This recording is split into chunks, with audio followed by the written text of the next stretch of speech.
Ever felt overwhelmed by a blank page or struggled with a screenplay that just won't come together?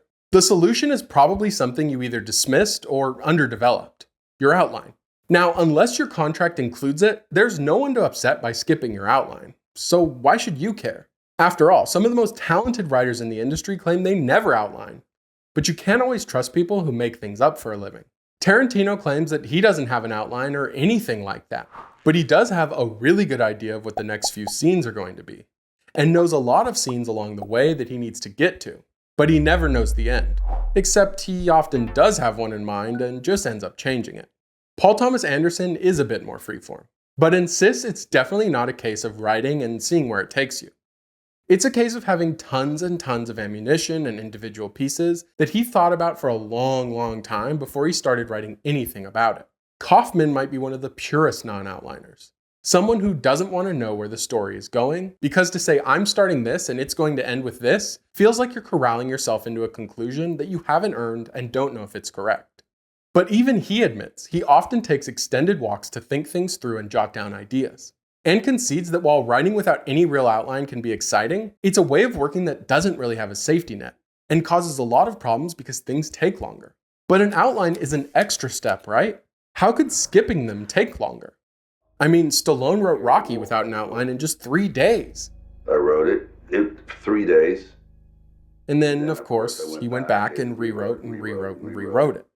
Because when you don't outline, that first stab at the script is the outline.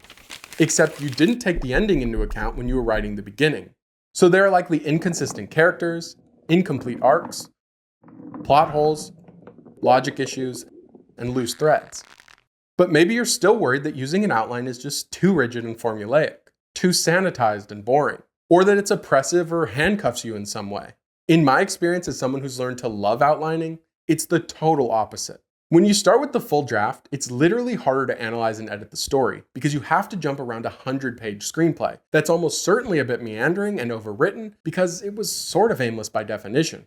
It's also psychologically harder to make cuts to a full draft because you've already put so much effort into each scene and maybe even fell in love with some that are great on their own but don't fit the overall story. It's so much easier to experiment and get creative with an outline because the real estate and consequences are so much smaller. You literally have less to juggle as you edit beats and move around scenes. It's also a lot less painful to toss out a half page or an index card than fully written pages you've poured your soul into. And I'll let you in on what somehow seems to be a big secret.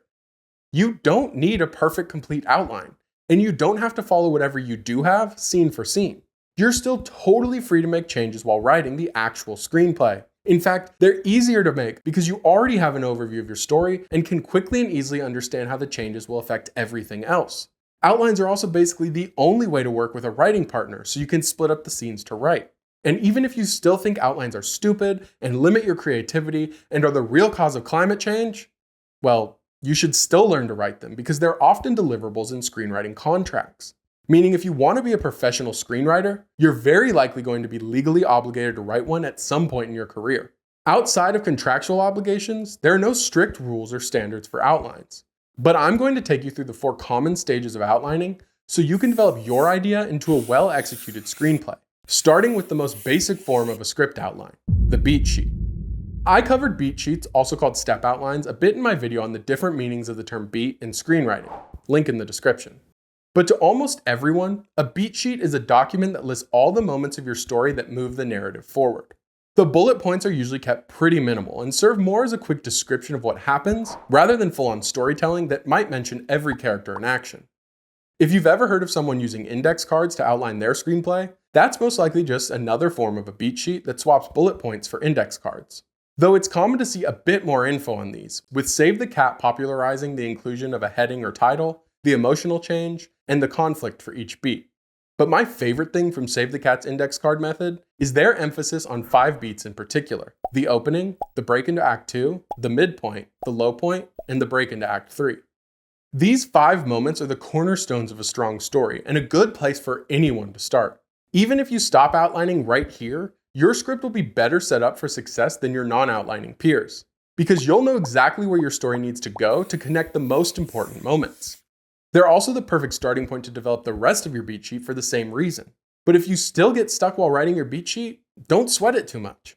Leaving a few beats blank isn't a huge deal. And what should go there is often discovered once you start actually writing, whether that's the first draft of your script or the next step in your outlining process, the outline. Yeah, I know, using the generic term outline for a type of outline is annoying, but it's also pretty commonly heard in this industry. The nondescript name is likely a reflection of the complete lack of a standard here, but an outline is widely considered to be a more detailed version of the beat sheet. Just how detailed is really up to you and whoever you're working with. You may even decide to ditch the bullets and write your outline as pure prose, or include images, or anything else that might help you figure out your story. That's because outlines are almost always meant for writers and collaborators to actively use in developing the story. This is where a lot of the dirty work of story development happens, so the elements often reflect that function over form mentality. For some writers, summarizing large sequences over a few pages is plenty. Others might take 10, 15, or even more pages. Rather than focusing on the exact length of your outline, focus on the ideas. And once those are fully formed, it's time to start refining things in the next step of the outline process, the treatment. The term treatment is actually used for two different types of documents with very different lengths and purposes. A treatment can be synonymous with a pitch document, something used in lieu of or alongside a pitch to try and sell your script or land a writing assignment. These might include a logline, intro or overview, a section that introduces some of the characters, and a summary of your plot. And they're generally kept pretty short and easy to digest. You may have even heard the term one-pager, which is more or less a treatment that fits on a single sheet of paper. But a treatment that's used more as an outline for developing your story is usually much longer than a pitch document and more complex than the previous outline. And it's these treatments that are the most likely to be included as a deliverable in a writing contract, even having their own designation in the WGA agreement. Still sure you don't want to outline? Though the WGA's definitions for treatments aren't all that helpful for understanding them. In general, a treatment of this sort is more like an expanded and refined outline. It will contain basically your entire story written in prose, and some writers even include important bits of dialogue.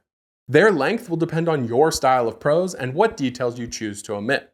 For some writers, 20-ish pages is more than enough. Others will write 80+ pages before moving forward. The most important thing is that any reader should be able to pick up this treatment and imagine the complete story. It's this sort of treatment that informs the name of our final step in the outline process, the scriptment. A scriptment is probably exactly what you're imagining from the name.